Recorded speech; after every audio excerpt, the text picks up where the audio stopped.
Hi, everyone. It was such a delight to hear you all, and I was really amazed and blown away by the potential and talent you all have. Today I have a rather simple poem. It's a poem about getting better, and especially in the context of academically gifted burnt out kids.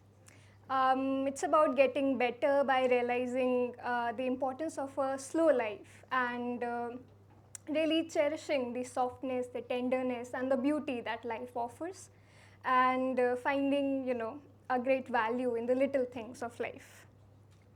And while I say that, I also acknowledge that it's a matter of privilege. It's a matter of social and economic privilege to heal in these ways. The poem is a wish that everyone gets better in their own ways, in the ways life has made available to them. So it's called Reaching Out. Here it goes. I'm finding peace in the sun streaming in through the kitchen window. The sun fills the kitchen sink, a caramel warmth locking itself up in the smoothness of soap-soaked dishes. I'm cutting up fruits for the ones I love. I found God in the pile of fruit peels. I failed an exam recently. I wept, but not because I failed. I wept the kind of weeping which is a thanks, which gathers years of nauseous pain and tangles it tenderly and then melts it, softens it into grace. I wept because I offered myself grace. You see, I've never been this kind to myself in failure before. Now I'm giving myself grace.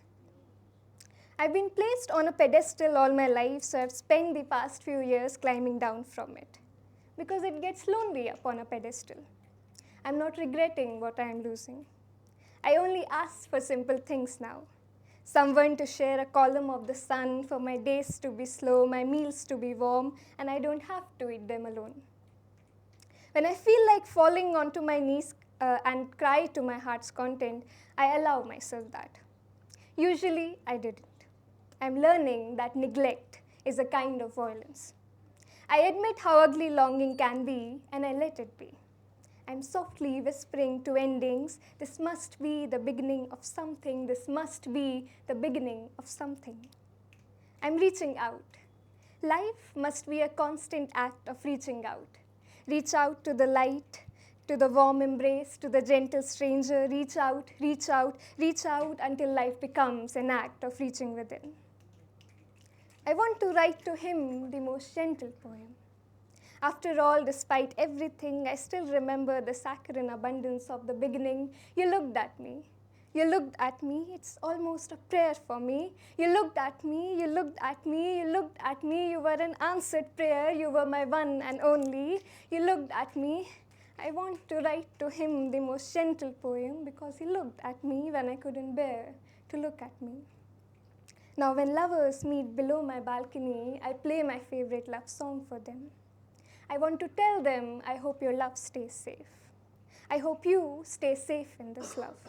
I want to give you a good memory. I wonder if you can hear it. These days, I look myself in the eyes and hold my face in the softness of my palms like intertwining fingers with someone I will love, and say, I finally found you now. I can't fix all this, but I finally see you now. I forgive you now. I will hold you now. Every loss, every onslaught broke me into love, into something soft. It opened my eyes. I no more look at my face in the broken mirror. I fix the broken clocks. I resist the temptation to study yellow walls. Instead, I gather the sun on my back. Instead, I peel fruits for the ones I love. For the first time in years, my hands do not reek of my own blood. Instead, my hands are full with the sweet sourness of oranges. Instead, I wait for the ones I love to come back home. Thank you.